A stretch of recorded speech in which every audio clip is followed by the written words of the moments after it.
And God said, Behold, I have given you every herb-bearing seed. To you it shall be for food. Genesis 1:29.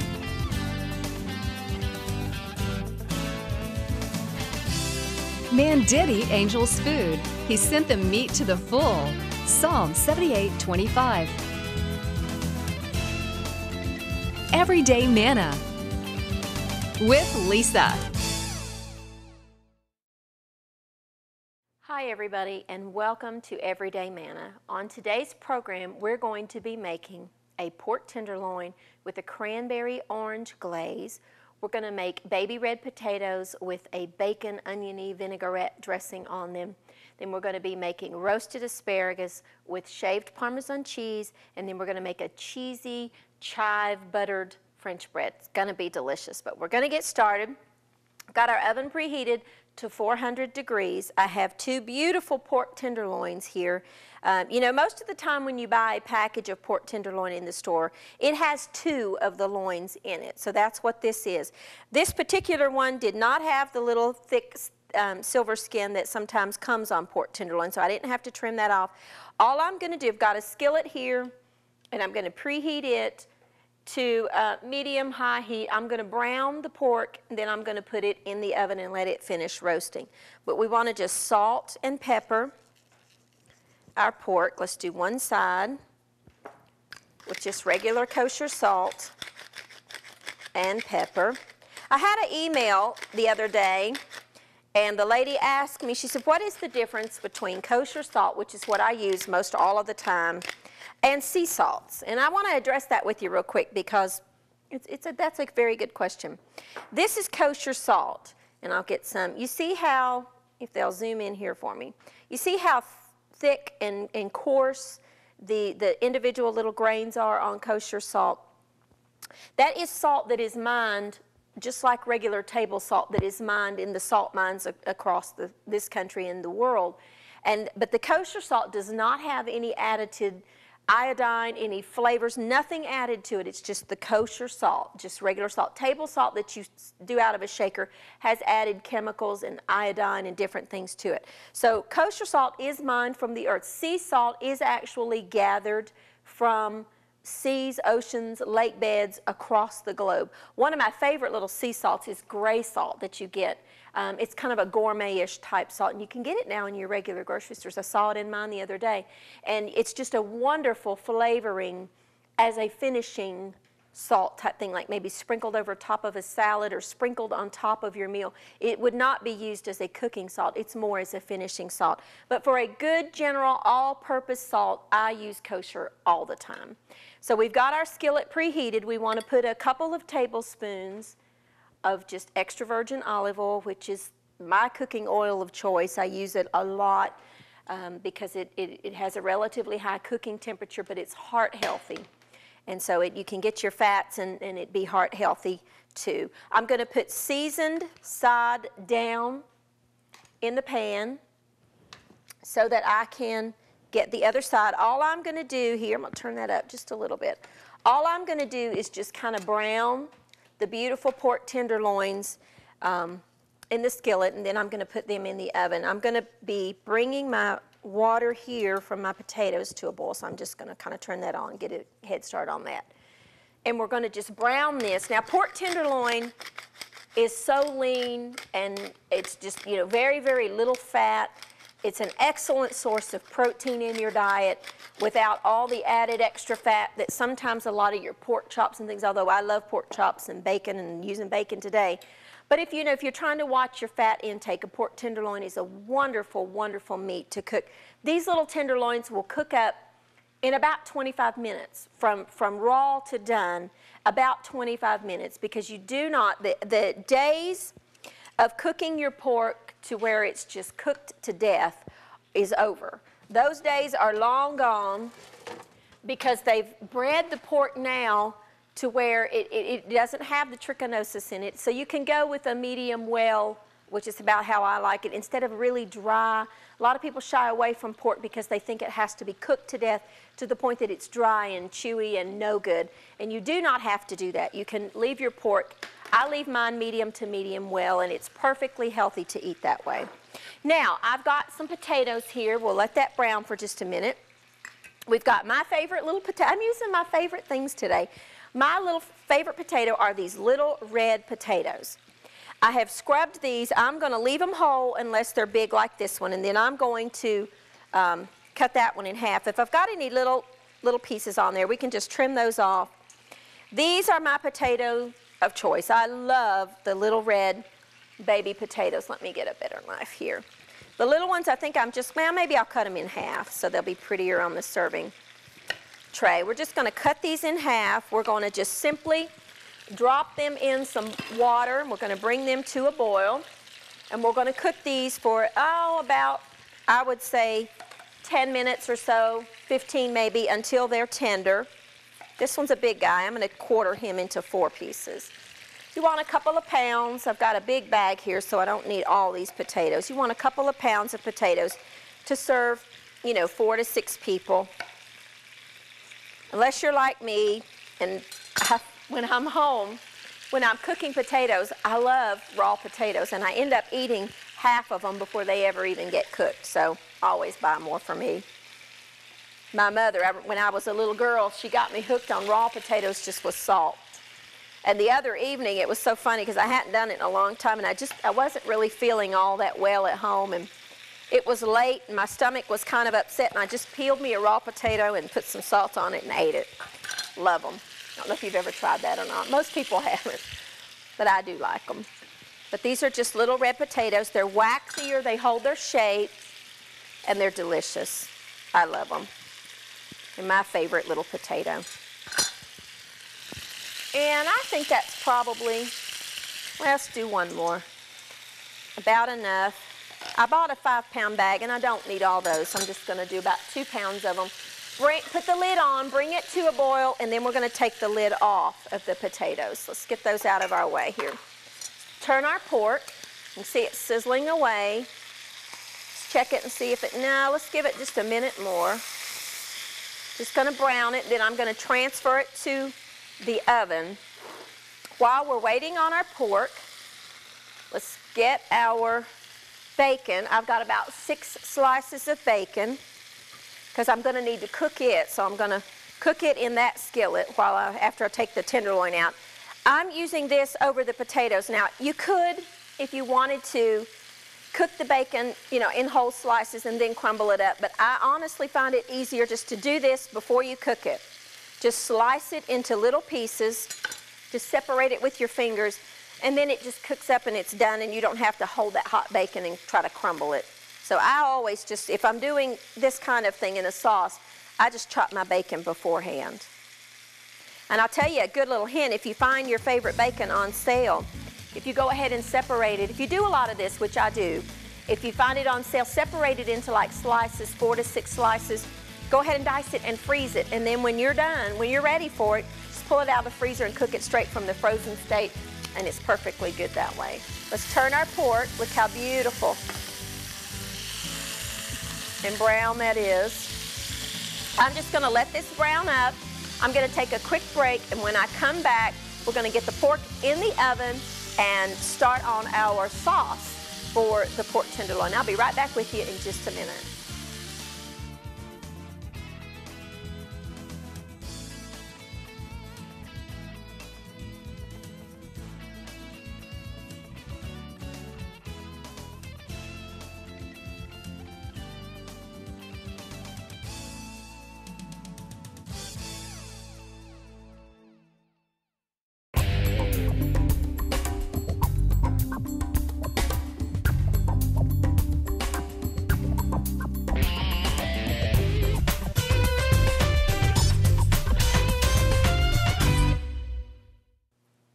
Now our pork tenderloin, all I did was just put it in the oven in a 400-degree oven. I've got my bacon chopped, so I'm just going to use the same skillet that I cooked the pork in. All that's in there is wonderful, delicious pork. So we're fine there. So let's put our bacon in our skillet. and start cooking that. Let's get a little bit of a spoon, wooden spoon here to spread that out a little bit. Anything, absolutely anything with bacon in it to me is yummy. It's one of my favorite ingredients. I just love bacon. So we're going to let that simmer. While that's simmering, we're going to get started on, I'm just going to put our ingredients for our sauce. Now, this is a cranberry orange glazed pork tenderloin. And the glaze itself could not be easier. Let me get a spoon. I have got 1 can of whole berry cranberry sauce. Now, you know the stuff that you buy at Thanksgiving? That, you know, it comes in the can, you slice it, and it looks like jelly. Well, this is just whole berry cranberry sauce that I'm using. And I'm just going to put it in the skillet, or in the saucepan. I'm going to turn it on kind of medium heat because I want it to just slowly melt.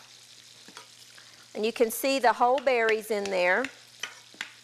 You could, if you wanted to, use the regular gelled kind and then add some fresh cranberries if you wanted. You know, cook the cranberries till they pop. But I just find it's easier to get a can of the whole cranberry type dressing. And you see that little berry right there? That's just a whole berry. And I like the whole berry sauce. We're going to add to that, we're going to add 3/4 of a cup of just orange juice, just plain orange juice that you buy in any grocery store out there. We're going to stir that up here a little bit. We're going to add about 1/4 of a teaspoon of pumpkin pie spice. We all have that in our cabinets. It's just a mixture of like cloves and cinnamon and nutmeg, and it's delicious. So just add a little bit of the pumpkin pie spice, about 1/4 of a teaspoon. It's a very potent spice, so you do not want to overdo it. The cloves in it just really are very, very spicy. I love it, but you don't need too much of it. About 1/4 of a teaspoon is all you need of your pumpkin pie spice. If you don't have pumpkin pie spice, just mix some ground cloves, some ground cinnamon, a little bit of freshly ground nutmeg, mix that together, and then just, you know, use that instead. That'd be fine too. Or maybe you don't like the flavoring of one of those spices. You could add any of your warm, so to speak, your warm spices like cloves or cinnamon, nutmeg, anything like that would be perfectly fine. If you don't have all of them, just use what you've got. You can substitute what you have that you like, and that would be fine. Our bacon is just rendering its deliciousness out. It's crisping up, which is exactly what I want. My potatoes are cooking here. Now to our sauce, see how it's just kind of starting to just dissolve and glaze in there, and that's exactly what you want. To my sauce, I'm going to add the zest of 1 lemon. I see my lemon here. The zest of 1 orange. I always get my zester upside down. I don't know why I do that. Just use your little microplane. These things are readily available everywhere now. And if you do not have one, and you do, you know, you really need to get a microplane here. They come in various shapes and sizes. This particular one I find is the most versatile, but I have several different, you know, one for chocolate and just different grating sizes. But if you just only want one, just get your regular one like this. It's useful for everything. Great for garlic, great for lemons, great for oranges, zesting anything. And if you've never zested fruit, oranges or limes or lemon, you know, your citrusy fruits, the outside, this thing on my board right here, the zest has got so much flavor in the zest. The essential oils are all in the zest and the flavoring of the zest. Always look on the back of your microplane and get all that off, because I promise it does stick. So I always just kind of tap it to get that off of there. Let me grab a knife. Take your zest, and if you could just smell this. Smells so good. And just add the zest of 1 orange to your sauce. And then you just want to put that on simmer and let it just simmer away. We're going to let that simmer for about 10 minutes or so before we start glazing our pork. And there's your sauce. Your sauce is done. It just needs to simmer. Let's check our bacon. Cooking away. Now, to my bacon, where's my onion? Right here in front of me. I'm going to add 1 onion. I'm going to dice it. If you have a shallot, shallot would be perfect in this recipe. It's just I find I have a hard time. I love the flavor of shallots, but I have a hard time finding them except in those little teeny bags that have like 2 shallots in them, and they're $3 a piece, and that's just not economical, and I'm not going to pay that. So I just use a little small onion, and it does just fine. Shallots just have a milder flavor, but maybe you grow them and you have them. That'd be wonderful. If you have a shallot, you could use a shallot. If you don't, just use a small onion, which is what I'm doing. We want a small dice on it. Just cut it in half, just like this. And you do a smaller dice on your onion. You know, I think probably half of that. Let's do a little bit more. I don't think I need all this. Let's just do that. Don't want too much onion. You don't want to overpower the flavor, but just a little bit of onion. And then if you can't dice it fine enough, use a food chopper, food processor, or just take your knife, do what I'm doing here, it's fine. Now, let's check our bacon. It's done.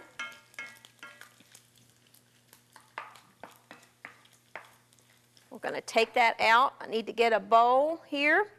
Bear with me. I'll use a cup. That'll work. Forgot to get my bowl. Get a slotted spoon or a slotted spatula. Take the bacon out. I need a spoon here. Take your bacon out. You don't want to leave that in while you're cooking the sauce ingredients. And we're going to saute our onion in this wonderful, wonderful drippings. If you have never had a bacon vinaigrette type thing over anything, you're missing a lot. You need to try this recipe. Add your onion to your drippings. That has a little bit of olive oil. Remember, we put a little olive oil in there to brown the tenderloin. So it has just a little bit of olive oil in there. We're going to brown these up. I'm going to take another quick break. When I come back, we're going to trim the asparagus and wrap this meal up. I'll be right back with you in just a minute.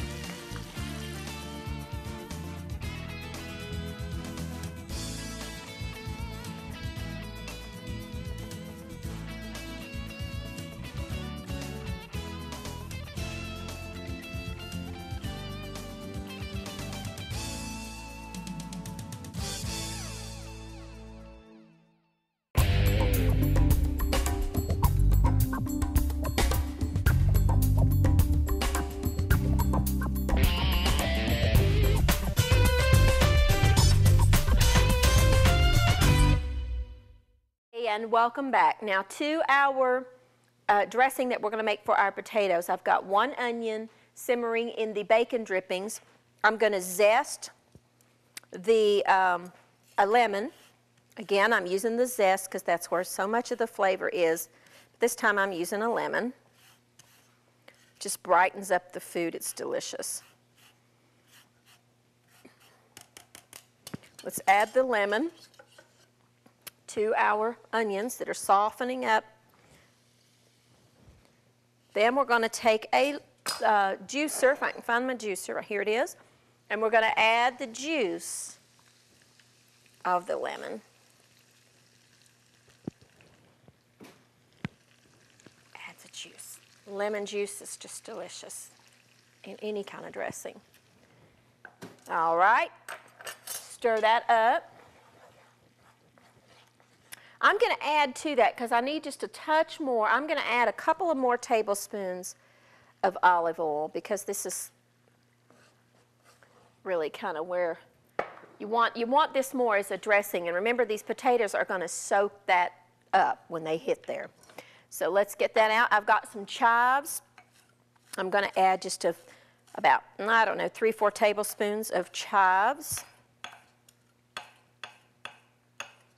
to our onion mixture. So you've got two different kinds of onion flavors going on in there. Let's add our bacon back in and stir that up. Our potatoes have cooked. They are done. A good way to test your potatoes, let me show you real quick, is to pull them up and insert your knife. And if your knife goes into the potato really easily, then you know your potatoes are done. And it only takes these about 10 minutes. You do not want them mushy. I'm just using a pot that I can drain my potatoes in real quick here. And I'm going to add them straight into, be very careful, you want to add your potatoes to your bacon and onion mixture. Looks yummy. And then stir that up. And that's done. Look how good that looks.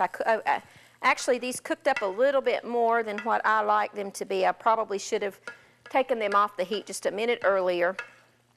But that's okay. They'll still be delicious. Look how good they look. And they're done, so you can turn them off.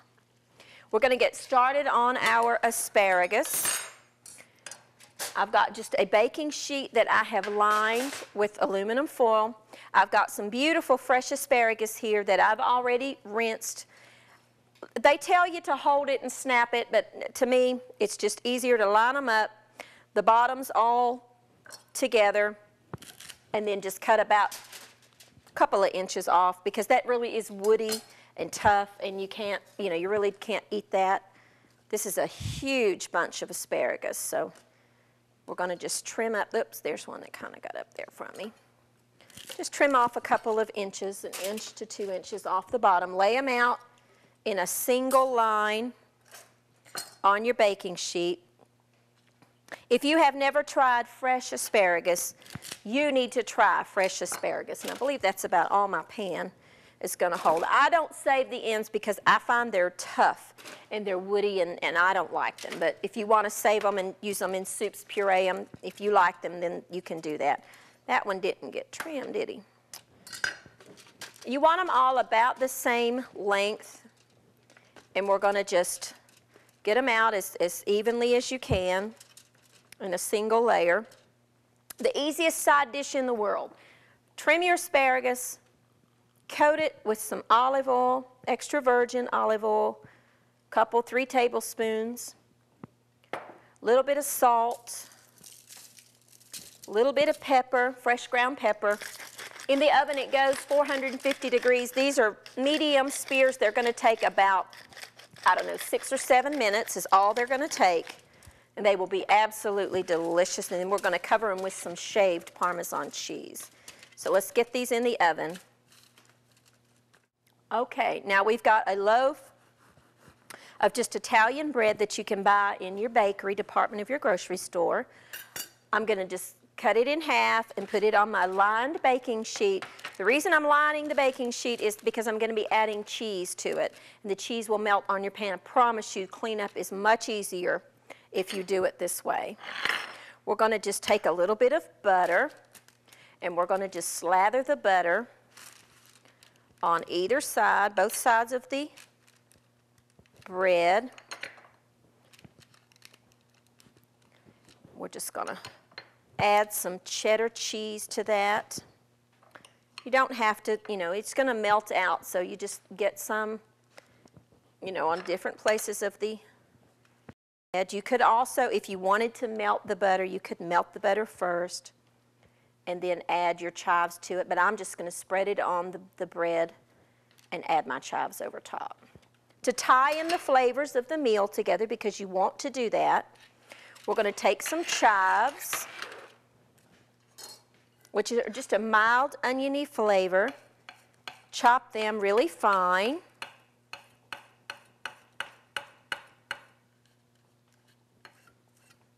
They're scattering on me.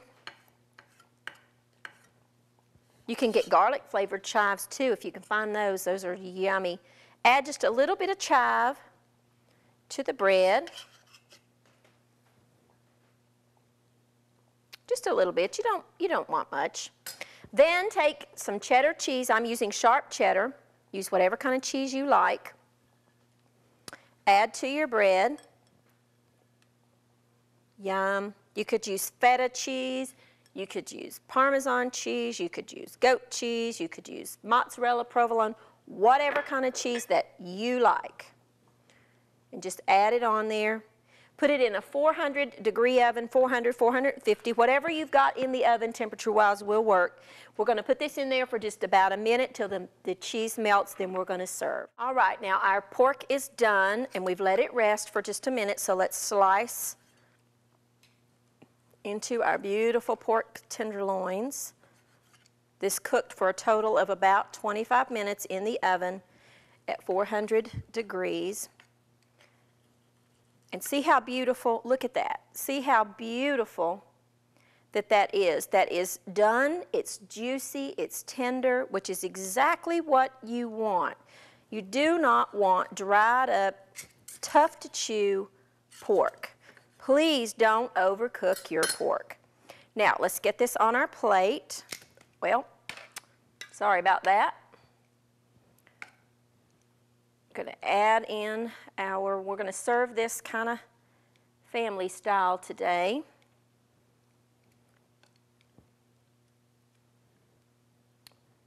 And don't forget, now we've got our beautiful asparagus here with our shaved Parmesan on it, our wonderful toast, our beautiful potatoes with that bacon lemon, and our wonderful sauce that we're going to put over our cranberry orange sauce that we're putting over our pork tenderloin. Yum, yum. I can't wait to eat. I hope you try these recipes, and I will see you next time on Everyday Manna.